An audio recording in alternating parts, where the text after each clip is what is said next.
Mark. Good morning, everyone, and welcome to, well, I guess good afternoon for Alba. Uh, but good morning for the rest of us, and welcome to Psalms in Hebrew and Comparative Translations.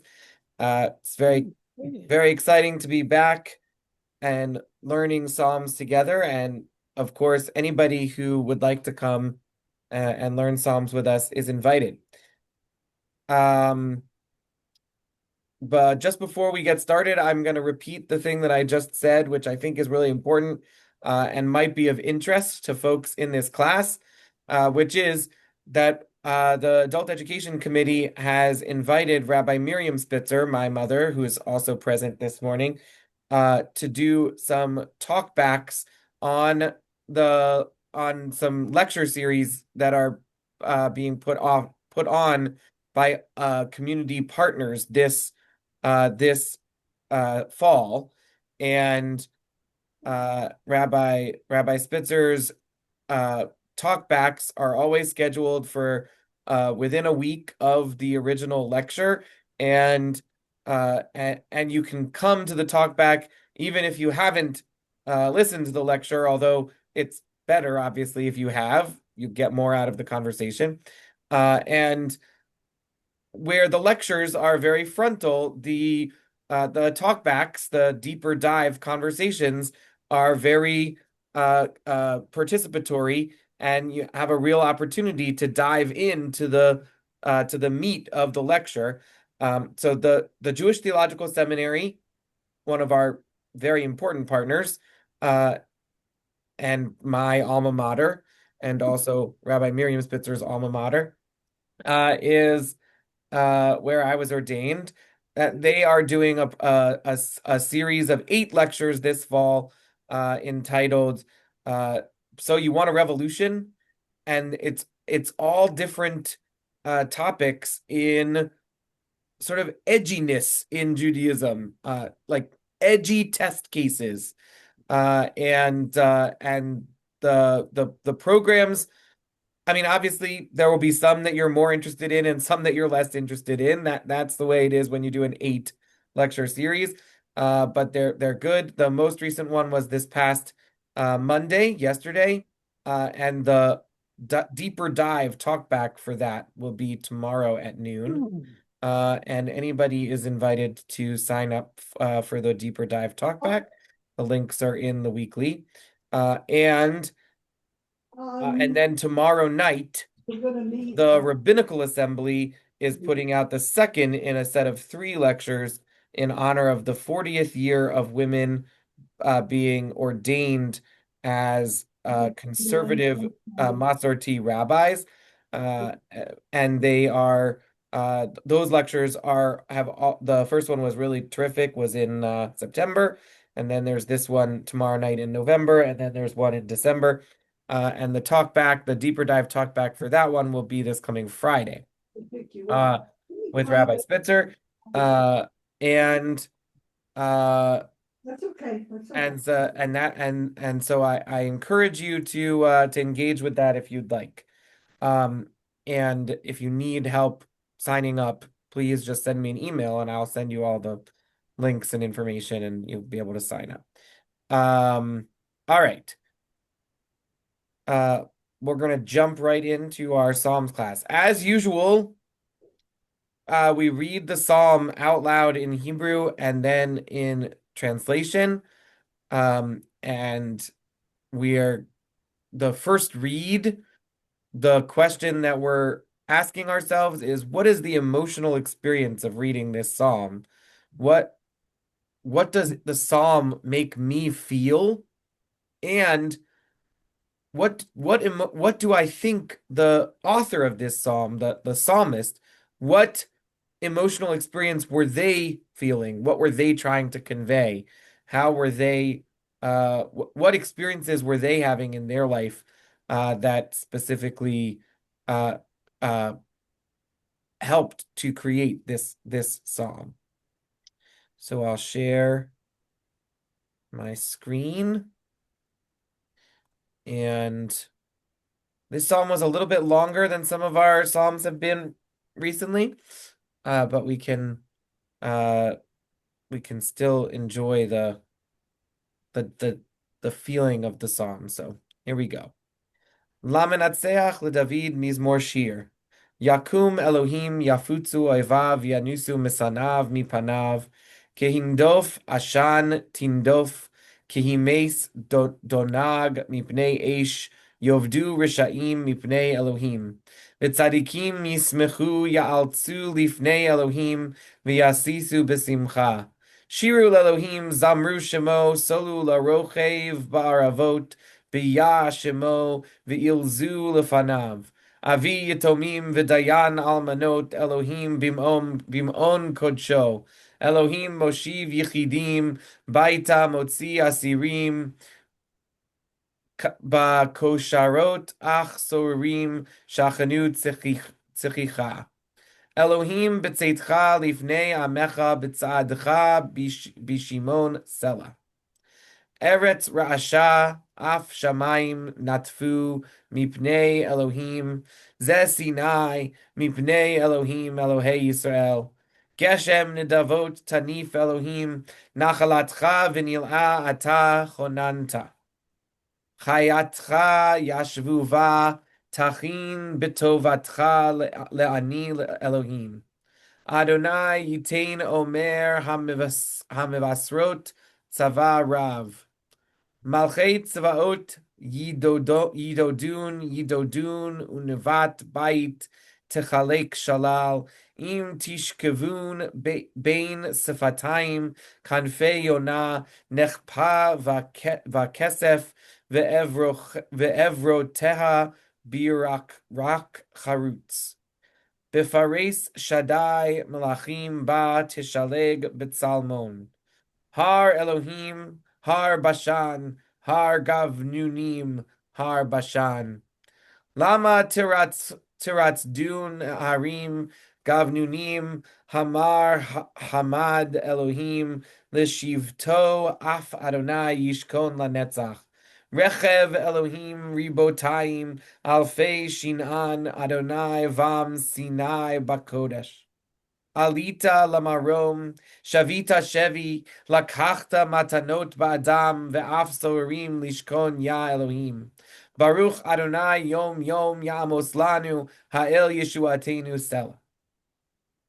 Ha'el lanu el moshaot, ve'lelohim Adonai lamavet totzaot. Ach Elohim timtzach rosh, Oivav kod se'ar mitalech ba'ashamav. Amar Adonai mi bashan ashiv mimtzulot yam. Leman timchatz raglecha b'dam leshon kilavecha me'oivim minehu. Ra'u halichoteha Elohim halichot Eli malki vakodesh. Kidmu sarim Kidmu sharim achar nognim betoch alamot tofefot v'makelot barchu Elohim Adonai mimkor Yisrael. Sham binyamin tzair rodem sarei Yehuda rigmatam sarei Zevulun sarei Naftali tziva Elohecha uza Elohim zu pa'alta lanu.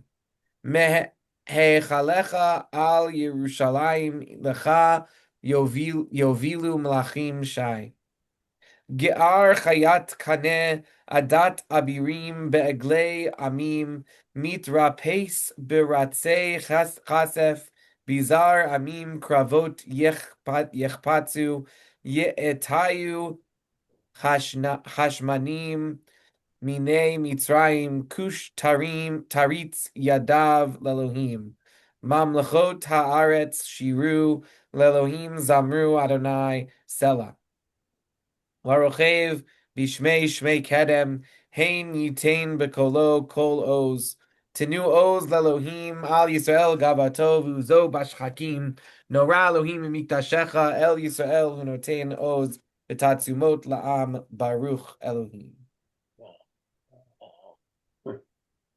All right, so we'll read a translation or two. For the leader of David, a psalm, a song. God will arise. All opponents shall be scattered, and foes shall flee. Disperse them as smoke is dispersed. As wax melts at fire, so the wicked shall perish before God. But the righteous shall rejoice. They shall exult in the presence of God. They shall be exceedingly joyful. Sing to God. Chant hymns to the divine name. Extol the one who rides the clouds, the one whose name is Yah. Exult in God's presence, the guardian of the fatherless, the champion of widows, God dwelling in holiness. God restores the lonely to their homes, sets free the imprisoned, safe and sound, while the rebellious must live in a parched land. O God, when you went at the head of your army, when you marched through the desert, Selah. The earth trembled, the sky rained because of God, Yan Sinai because of God, the God of Israel. You released a bountiful rain, O God. When your own land languished, you sustained it. Your tribe dwells there, O God. In your goodness, you provide for the needy. My sovereign gives a command. The women who bring the news are a great host. The kings and their armies are in headlong flight. The women at home are sharing in the spoils. Even for those of you who lie among the sheepfolds, there are wings of a dove sheathed in silver, its pinions fine gold. When Shaddai scattered the kings, it seemed like a snowstorm in Zalmon. O majestic mountain, Mount Bashan! O jagged mountain, Mount Bashan! Why so hostile, O jagged mountains, toward the mountain God desired as a dwelling? God shall abide there forever. God's chariots are myriads upon myriads, thousands upon thousands. My sovereign is among them as in Sinai in holiness. You went up to the heights, having taken captives, having received tribute of people, even of those who rebel against the abiding there of Yah, who is God. Blessed is my sovereign, day by day supporting us, God our deliverance. Selah. God is for us a God of deliverance. God, my sovereign, provides an escape from death. God will smash the heads of all opponents, the hairy crown of the one who walks about in guilt. My sovereign said, I will retrieve from Bashan, I will retrieve from the depths of the sea, that your feet may wade through blood, that the tongue of your dogs may have its portion of your enemies. People see your processions, O God, the processions of my God, my monarch, into the sanctuary. First come singers, then musicians, amidst maidens playing hand drums. In assemblies, bless God, eternal one, O you who are from the fountain of Israel. There is little Benjamin who rules them, the princes of Judah who command them, princes of Zebulun and Naphtali. Your God has ordained strength for you, the strength, O God, that you displayed for us from your temple above Jerusalem. The kings bring you tribute. Blast the beast of the marsh, the herd of bulls among the peoples, the calves, till they come cringing with pieces of silver. Scatter the peoples who delight in wars. Tribute bearers shall come from Egypt. Cush shall hasten its gifts to God. O kingdoms of the earth, sing to God, chant hymns to my sovereign. Selah. To the one who rides the ancient highest heavens, who thunders forth with a mighty voice. Ascribe might to God, whose majesty is over Israel, whose might is in the skies. You are awesome, O God, in your holy places. It is the God of Israel who gives might and power to the people. Blessed is God. All right. So, what is the first emotional? What is your first response to this psalm? Murray, you have to unmute. Murray, you have to unmute. Yeah. A very skilled, experienced salesperson, a missionary who is on a mission to rouse the people and to draw them closer. He exalts all God's graces and wants to draw them near, to follow and to fall in line and be rewarded for that. All right. Murray's initial response is that this feels like a sermon that a missionary might give. It feels like it's trying to draw you in. Like it's like it's trying to sell you something. And what it's trying to sell you is this kind of relationship with God. Uh it's it has a tone of kind of a wheedling or convincing tone. It's trying to change your mind, to draw you in, to make you experience something that maybe you didn't experience before. All right, other comments. Hmm. Yeah, Mark. He's not complaining about his problems in this one. It's all about God and what God has done and what God will do. In that sense, I find it refreshing. Nice, right? This psalm, like the last one, does not, it's not a psalm of complaint. It is not a psalm of lament. It's not a psalm uh which is about confession of personal sins, or even of uh explaining a problem in someone's personal life, right? It's not about his particular enemies, the psalmist's particular enemies, or the psalmist's particular life experience. It's really about this broader idea. All right. Other thoughts?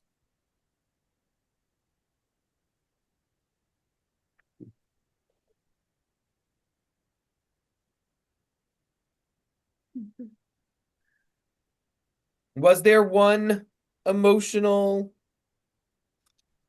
was there one emotional feeling in this psalm?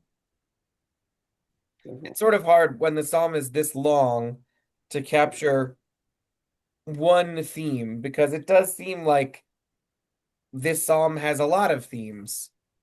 But if I had to pick one, it might be the idea that God cares for everyone, even the the orphan, even the widow. Right? The God is looking out for the not just the biggest, tallest mountains, but all the mountains. God is looking out for the orphans and the widows. Uh, so maybe there's something powerful about those images of God that sort of run through this whole psalm. The theme of God as protecting the little guy.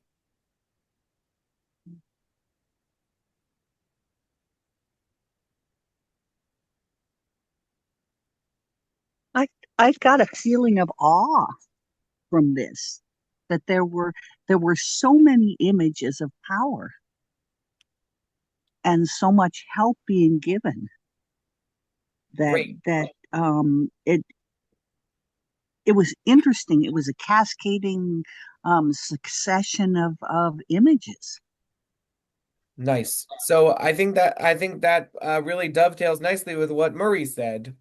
Murray said there's something um like uh missionary in this psalm, and Barbara's saying the psalm is about awe in the face of God, and it's got a whole bunch of images that all connect to that sense of awe, that sense of awe.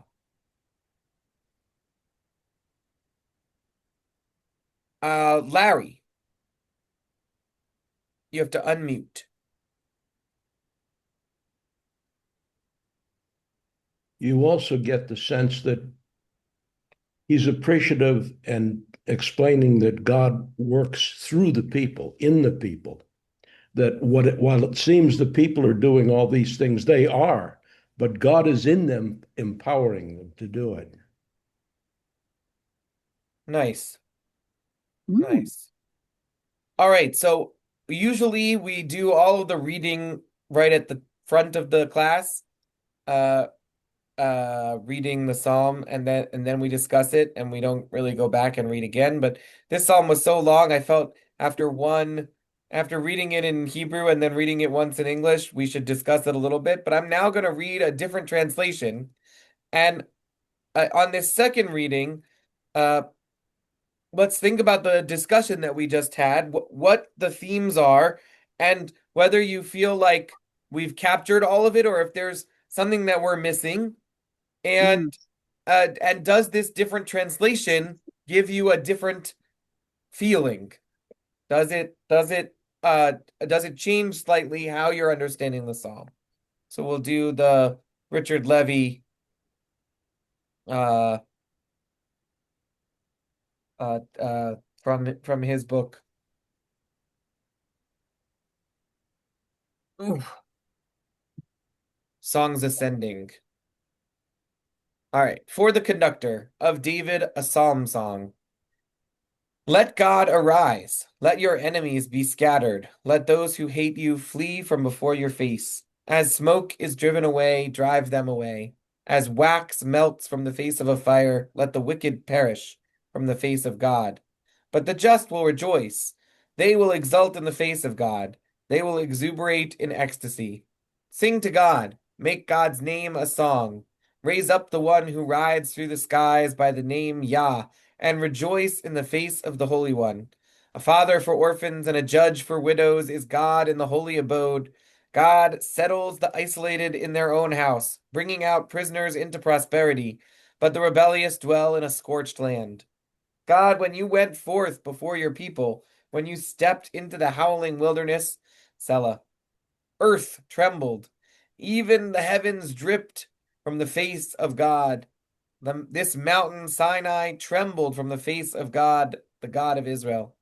Generous rain, you waved our way, God, and when the land of your inheritance wearied, you reestablished it. Your flock settled there. In your goodness, you prepared for the poor, God. Let the superior one give the word. The women who spread the news are a great host. Rulers of hosts are fleeing. They're fleeing, and the one who stays at home is dividing the spoil. If you live among lambs, the wings of a dove are covered with silver, and her pinions with shining gold. When the Almighty scatters rulers in her, you blanket Zalmon with snow. A mountain of God is the mountain Bashan. A many-peaked mountain is the mountain Bashan. Why do you look so warily, many-peaked mountain, at the mountain God desired for the holy dwelling? Indeed, God will dwell there forever. The cavalry of God counts many thousands, thousands upon thousands and more. God is with them, a Sinai in holiness. You have gone up to the heights. You have captured the captives. You have taken gifts from among the people, even from the rebellious, that Yah, who is God, might dwell there. Praise be the superior one. Every day God takes up our burden, the God of our deliverance. Selah. God is to us a God of deliverances, for God the superior one has ways we can escape from death. Surely the Holy One will smash the head of enemies, that hairy scalp parading about in its guilt. Said the Creator, even from Bashan I will bring them back. I will bring them back from the depths of the sea, that your foot may wade through blood, that the tongue of your dogs may have a portion from their enemies. They watch your departures, God, the departures of my God, my majesty and holiness. The singers come first, the choristers after them, amidst young women drumming. In assemblies, praise God, the superior one, you from the fountain of Israel. There is Benjamin, the youngest one, ruling them. The princes of Judah, stone on stone. The princes of Zebulun, the princes of Naphtali. God has commanded your strength. Be strong, O God. Still today you strive on our behalf. Out of your temple astride Jerusalem, great monarchs shall give gifts to you. Rebuke the wild beast of the reeds, the horde of bulls, with the calves of the peoples, trampling over pieces of silver, scattering the people who cherish battles. Nobles shall come from Egypt. Cush shall send her hands running to God. Sovereign realms of the earth sing to God, him the superior one, Selah. To the one who rides on the heavens of the ancient heavens. Behold, God gives forth a holy voice, the holy voice, a voice of power. Ascribe power to God, whose majesty is over Israel, whose power is in the heavens. Awe-filled is God from your holy places. The God of Israel grants power and might to the people. Praised be God.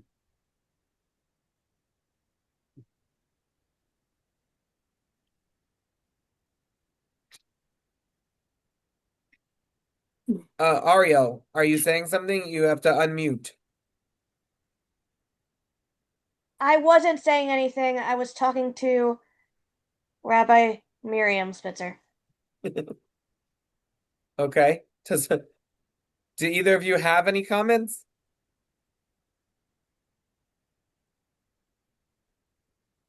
That you'd like to share with the class? Am I unmuted? Yes. Yeah, you're unmuted. We were just talking about the discrepancy between the people who said that it sounds like it's trying to convince people and the people who said that it's sounding majestic and awesome.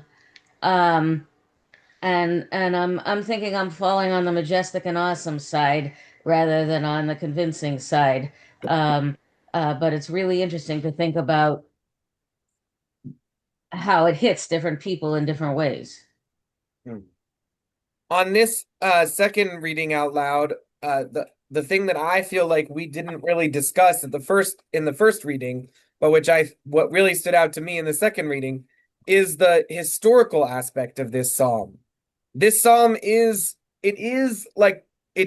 several awesome images strung together, and it might indeed be a kind of missionary, like a psalm that is trying to convince. But I think one thing that we didn't talk about is that there's a specific sort of historical event that is being alluded to or described or connected to in this moment, and that is the experience of Sinai, the experience of revelation, that God reveals God's self to the people. And that experience of revelation is an awesome one. And so it's interesting, right? That the mountains are compared to Sinai, and we know that Sinai is not a particularly tall mountain, not a particularly ostentatious mountain. It's a small mountain in the middle of the desert. And it's also compared to Zion, that is to God's holy city, to Jerusalem, to the place where God chooses to dwell, which is also, right, not a big mountain. In fact, when you go to Jerusalem, a lot of the hills that are part of Jerusalem but that are around the Temple Mount are taller than the Temple Mount. Like the Temple Mount is actually not a very big mountain. I'm not 100% sure which mountain is referred to Bashan, yeah. As Bashan. What was that? I think it is. I think it is that the Bashan mountain range is actually in what is currently the Kingdom of Jordan, but in ancient Israel that was part of Israel. Mhm. I think it is on the eastern bank of the Jordan River, right? So we know that we call the part of the ancient Israelite homeland that the Torah refers to as Judah and Shomron, the section where our ancestors lived, is often called in Western newspapers the West Bank. The reason why it's called the West Bank is because it's the west bank of the Jordan River. Right. The Bashan Mountains are, I believe, the fertile highlands that are east of the Jordan, like in the section of Deuteronomy where the people are looking over over the Jordan River into the land of Israel. They're described as being on the steppes of Moab. I think that's the Bashan mountain range, and I think that because they have a war there against the king Og Melech HaBashan, the king Og, who was the king of part of that region. No. Anyway, that's why I think it's over there. Anyway, the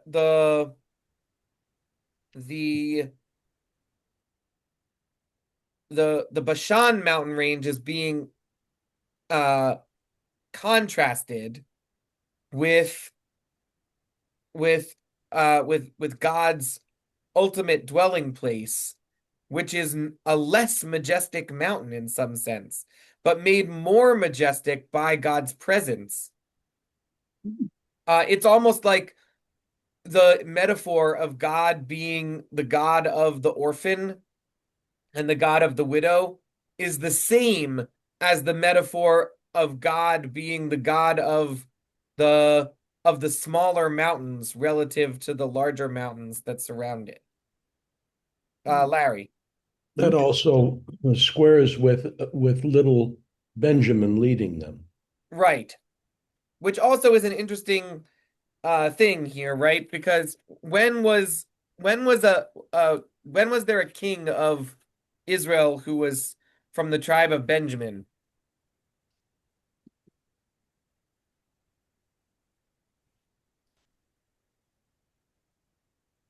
Saul, right? Sure. Oh. Saul is from the tribe of Benjamin.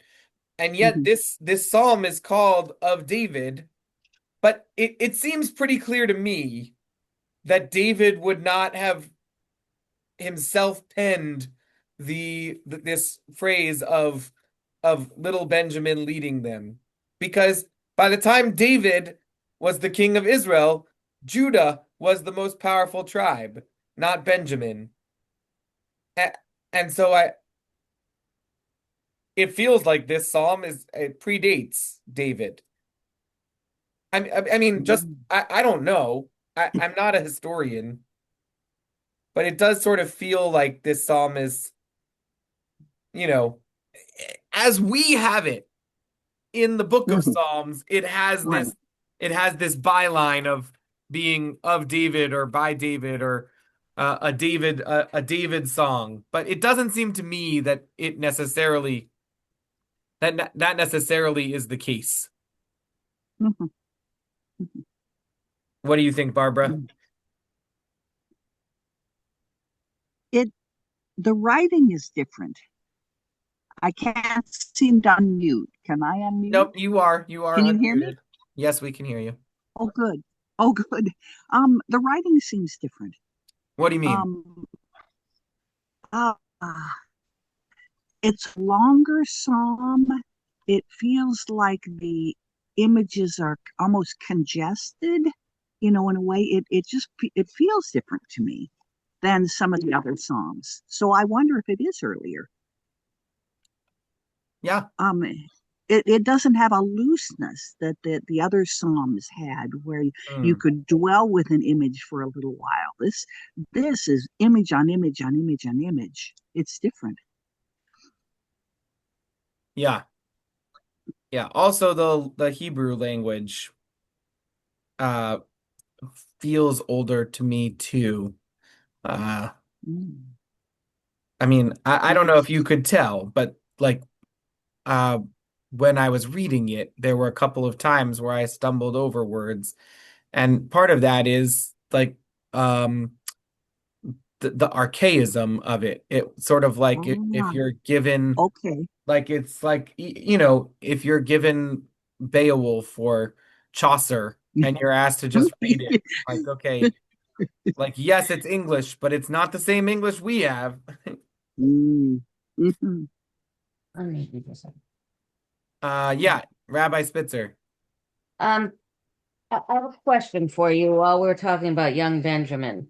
Yeah, It actually, right after it talks about young Benjamin, it talks about Sarei Zvulun and Sarei Naphtali. yeah, Actually, the first time you were reading it, I actually counted on my fingers 4 tribes, and I was expecting to hear more tribes. I was waiting to hear, are we going to get all the tribes in this listing? What do you yeah. make of this subset?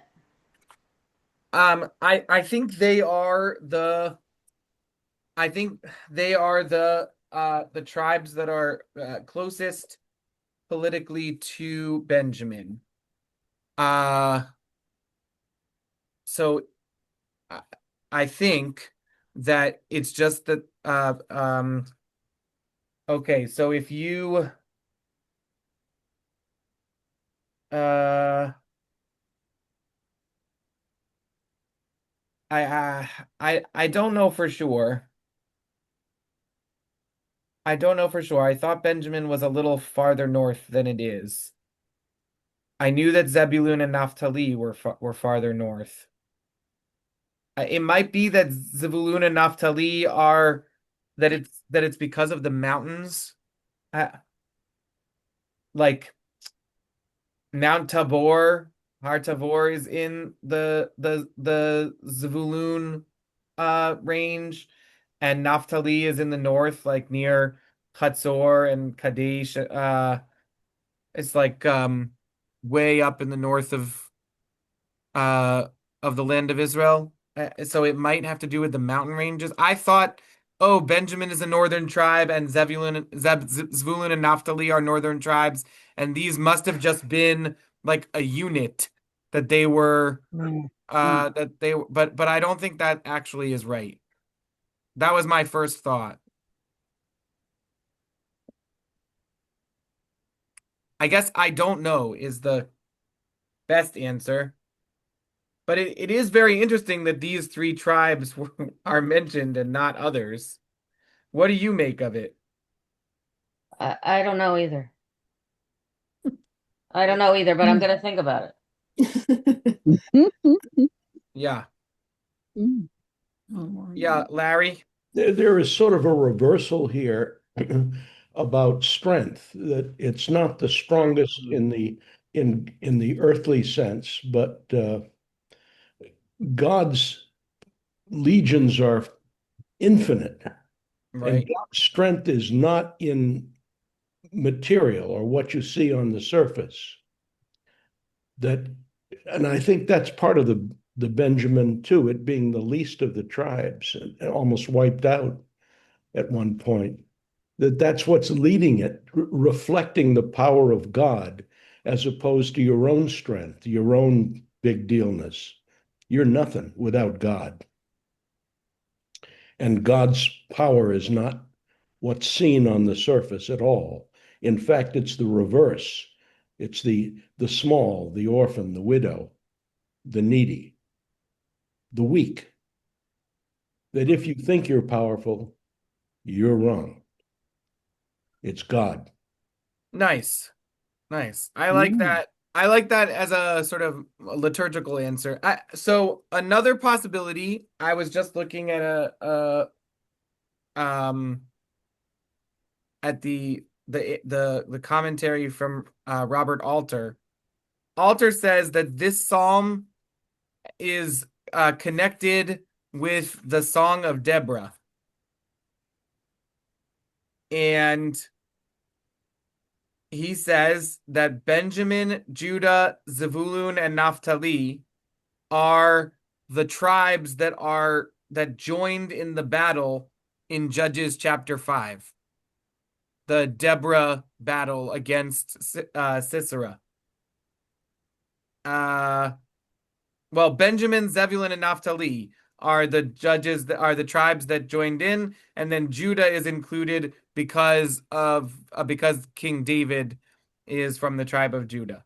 And then Benjamin's holding sway records the fact that Saul was from the tribe of Benjamin. So you were Uh, correct in the first place. that there was that there's a connection between those three, that they were, Yeah.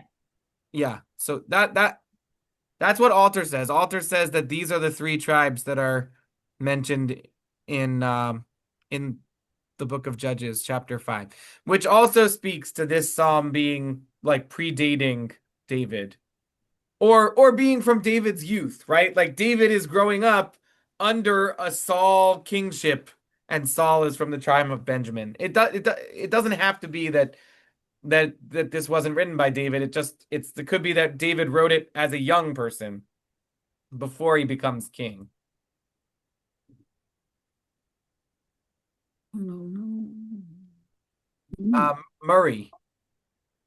well, within the overall context, original context of of being on a mission here, Rabbi Levi's translation gives a slightly different emphasis, more on the attributes of God and the omnipotence and the benevolence and so on. But if I were to draw a drawing on this psalm, I would not draw a roller coaster, but a horizontal zigzag. It gives an emphasis here on God, and then tries again trying to draw in and saying that's the reason you should come in, and then it goes back and forth, zigzag, zigzag. Yeah.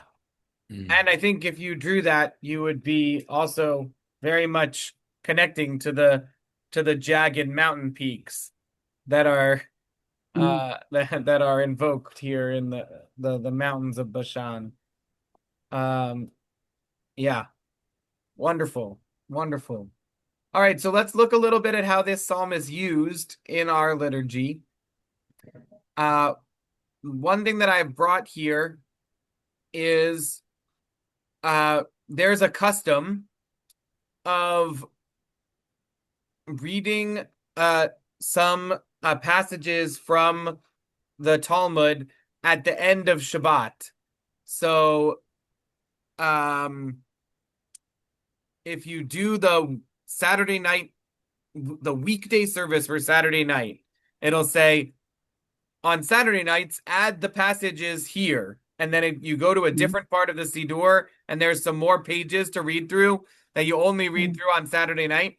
And one of the sections that you read through in that part is a quote from the Talmud. And this quote from the Talmud from Megillah 31a actually quotes our psalm. So I brought the passage. Rabbi Yochanan said, wherever you find a reference in the Bible to the might of the Holy One, the Holy Blessed One, you also find a reference to God's humility adjacent to it. Evidence of this fact is written in the Torah, repeated in the prophets, and stated a third time in writings. And here's the section from the Torah. In Deuteronomy chapter 10, it says, the Lord your God is God of gods and Lord of lords. And then it is written immediately afterward, God protects or executes judgment for the fatherless and the widow, which immediately talks about God's humility juxtaposed with God's power. And then in the prophets, and here it's Isaiah chapter 57, there's a verse 15, for thus says the high and lofty one that inhabits eternity, whose name is sacred. Right? That is a very lofty appellation for God. And immediately after it, it is written, in the high and holy place I dwell with him that is of a contrite and humble spirit, to revive the spirit of the humble.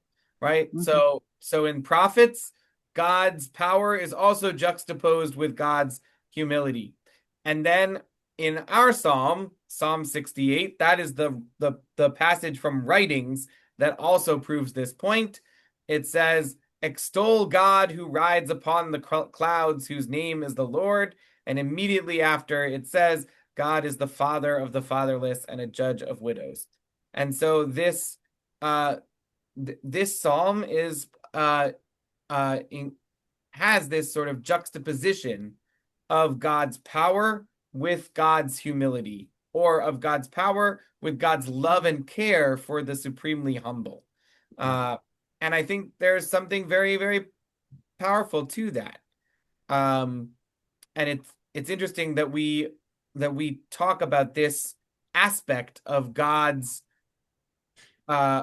humility every Saturday night. Like, we begin the week with a reminder that God is supremely powerful, but that God uses God's power to uplift the supremely powerless. And so that, yes, Linda. There are no people in this. What do you mean? People like David. This is just about God. God is everywhere. So that's what I thought. Yeah. Mm. Yeah, you're right. Right. This is a whole thing is about God, and not God is everywhere. But David, this is supposed to be his psalm, and he isn't mentioned at all. At all. Well, that's right. The psalmist here does not the psalmist here does not put himself or herself into the psalm. The psalmist is using the vehicle of the psalm to discuss God's power. Yeah, I think that's. I must tell you, well, I shouldn't while we're on the record. I'll tell you afterwards. Okay. Slicha. All right. So other connections of this psalm to our liturgy. The phrase Motzi Asirim from verse 7 of our psalm is quoted in the third blessing of the Shema, the as the section of the like the section of the blessing of Gaal Yisrael, God as the Redeemer, which immediately precedes the Amidah, right? That God is one who sets free the imprisoned, and that particular phrase, Motzi Asirim, is quoted, right? In the context of the prayer, we say God is Motzi Asirim, Ufodeh Anavim, Ve'ozer Dalim. All of these phrases all talk about God helping the powerless, right? The Asirim, the imprisoned are powerless. Dal is the poor. Anav is the humble. Each of those phrases, God is reaching out to the powerless. All right. So verse 10 of our psalm is quoted in Perek Shirah. We've encountered Perek Shirah before, because what Perek Shirah is an imagined liturgy of praise of God that all the parts of the world all sing their own song of praise to God. And so, it starts with the heavens sing a song of praise to God, and the earth sings a song of praise to God, and the mountains and the streams and everything. So, and what it does is it quotes verses mostly from Psalms, but also a little bit from other places in Tanakh, where that part of creation is invoked in a kind of praiseworthy kind of way. So here the rains are invoked, and it says, "The rains sing. You released a bountiful rain, O God. When your own land languished, you sustained it." Which is that's verse 10 of our psalm, and that is what in Perek Shirah, that's what the rains are singing to God. Yeah. So verse 20 of our psalm is included in an anthology of verses referred to as Kedusha Desidra, or sometimes people call it Uva L'Tzion Goel, which is recited at the end of the morning service and at Mincha and Shabbat and during the Saturday evening service. And so some of the other verses that surround our verse are from Psalm 86, from Psalm 119, from the book of Micah, chapter 7, from Psalm 46, from Psalm 84, and from Psalm 20. We've actually looked at that section before when we looked at Psalm 20, but here it is. For you, my sovereign, are good and forgiving, abounding in steadfast love to all who call on you. Your righteousness is eternal. Your teaching is true. You will keep faith with Jacob, loyalty to Abraham, as you promised on oath to our fathers in days gone by. And then our verse, blessed is my sovereign, day by day supporting us, God our deliverance, Selah. God of hosts is with us. The God of Jacob is our haven.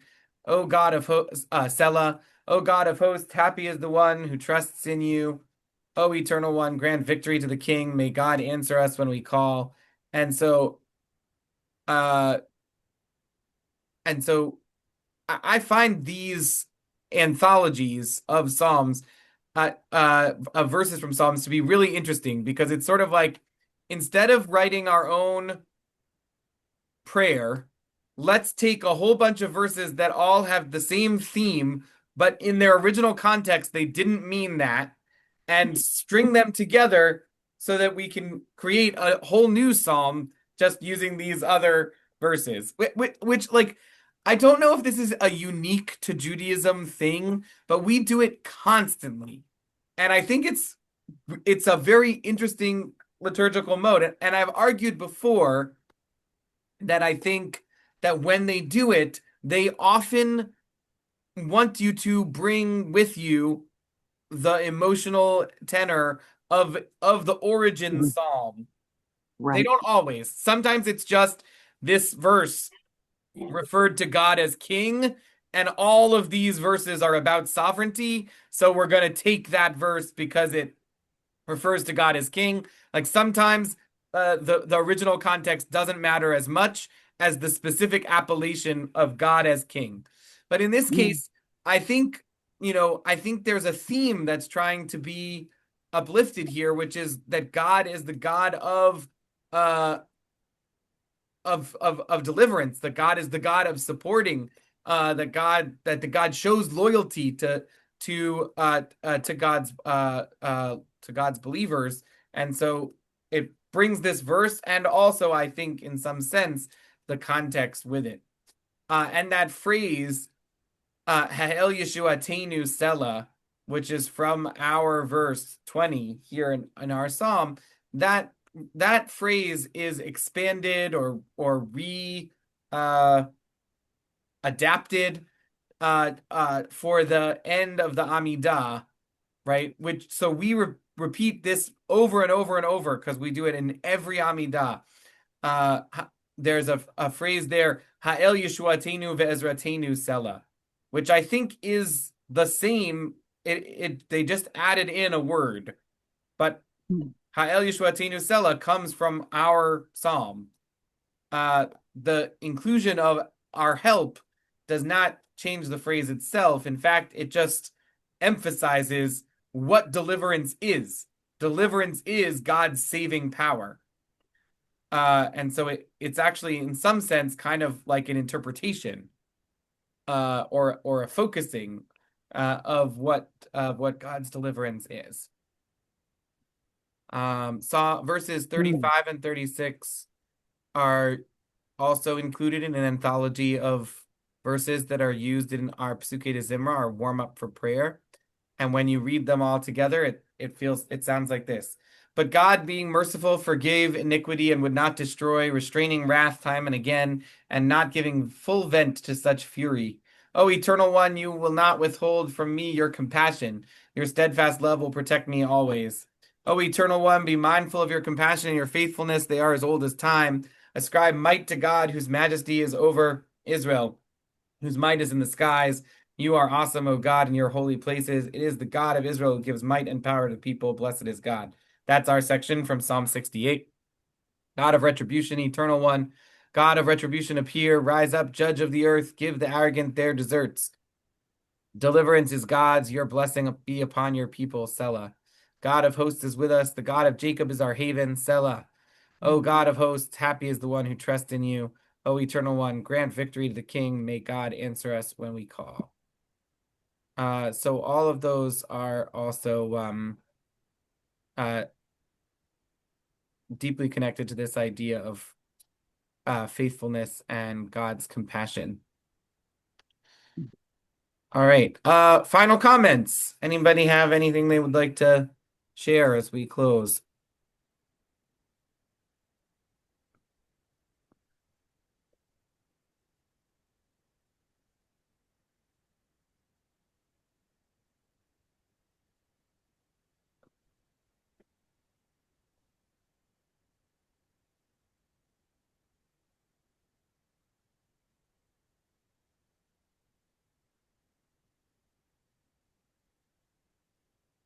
I wonder, and I'm going to go out on a real limb here. um, you were talking about perhaps a song being written by a young David. Um, I was a teacher of high school students for a while, and sometimes when they were very uncertain, they piled facts together and they were very emphatic to prove that they really did know what they were talking about when they felt quite uncertain. And I wonder, it's almost that feeling of, a driving tone of, see, I do know what I'm talking about. And God, um, the emphasis on God's power is a sense of um, being young. He looks up to God for power, needing the protection, needing the reassurance. I don't know. Up the wall a bit. Nice. Murray. Mark used the term refreshing, and I merely repeat what said before. It was refreshing that the psalm did not involve personal supplication, but purely extolling the power and the grace of God, and that's the reason for the people to come closer and draw in. Right. It's not about my own personal experience of deliverance or my own experience of my own life, but actually just uh a broader hope. Yeah. Nice. All right, so we're going to close with spiritual applications for Rabbi Richard Levy's spiritual applications, which I find really helpful. Um, and and then just a reminder from a Tachlis perspective that a week from today, on Veterans Day, November 11th, we will not be meeting because all three of my kids are off from school, and my sister Ariel will be visiting, and I'm taking the 11th off instead of the 10th, so I'll be working on Monday. But we won't meet at our regular time next Tuesday. But we will meet in 2 weeks on the 18th, and that day we will engage with Psalm 69. And I hope to get out um I hope to get out the sheet either this afternoon or later this week, so that you'll have it. Um and we'll meet in 2 weeks to do Psalm 69. All right. Uh when a time of doubting God has come upon us, or a time of vainly seeking the presence of God in our lives, the moment when we feel in touch with God once more brings many emotions: relief, gratitude, even triumph. Tears may well in our eyes, a big smile may spread across our face, and we want to share the news with someone. But how? The triumphant parade imagery in this psalm offers a possibility. We too might take a toph, a little drum, perhaps a shofar, and stride in the streets or even through the rooms in our house, singing verses from this psalm. Right? So I think there, Rabbi Levy, he picks up on all the things that we discussed, right? That this is about experiencing God's presence, that there's emotions of awe and gratitude and triumph, that there's something missionary about it, that we want to share the news, we want to share the good news of that experience with others, that there's not, that it's not about our personal life, it's about this broader spiritual, the power of God. But that power of God, of course, affects our experience, our personal life. And that God's power is really about protecting and being there for the powerless, for us, for the orphan, for the widow. What strength do you feel inside yourself as you reconnect with God? How can you channel that strength for good? As the light moves across the sky from morning shadows to noon to twilight, How does God appear differently at different times of day? And how do you? Hymn to the Creator. Selah. To the one who rides on the heavens of the ancient heavens. Behold, God gives forth a voice of power. Awe-filled is God from your holy place. The God of Israel grants strength and might to the people. Praised be God. All right. Thank you, everybody, for coming. See you in 2 weeks. Thank you, Rabbi. Thank you. This was wonderful. Good day, everybody. Still being recorded. Absolutely. Blessings. Absolutely. I'll drink to that.